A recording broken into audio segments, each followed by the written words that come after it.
Bharat visa বন্ধ করায় বিকল্প গন্তব্য খুঁজছে বাংলাদেশের পর্যটকেরা। ভারতের ভিসা জটিলতায় বাংলাদেশের পর্যটকদের ভ্রমণ পরিকল্পনায় এসেছে বড় পরিবর্তন।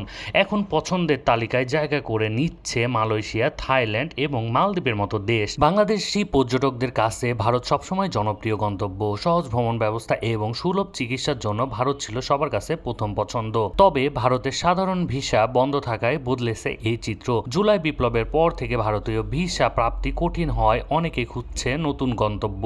ভিসার জটিলতার পাশাপাশি সংখ্যালঘু ইস্যু এবং দিল্লি ঢাকার টানাপোড়েনে ভারত ভ্রমণে অনেকে নিরুৎসাহিত হচ্ছে। ভারতের কিছু অংশে সাম্প্রতিক অস্থিরতা এবং নিরাপত্তা নিয়ে উদ্বেগ বাংলাদেশি পর্যটকদের অন্য গন্তব্যে ঝোঁক বাড়াচ্ছে। কিছু ভ্রমণ প্রেমীদের মতামত, ভারত ছাড়া চলবে না এমন তো না, থাইল্যান্ড, মালয়েশিয়া বা মালদ্বীপ সুন্দর। তাছাড়াও দেশের মধ্যেও তো অনেক ঘোরার জায়গা রয়েছে। ভারতের ভিসা জটিলতার কারণে অনেকেই নতুন গন্তব্য খুঁজছে।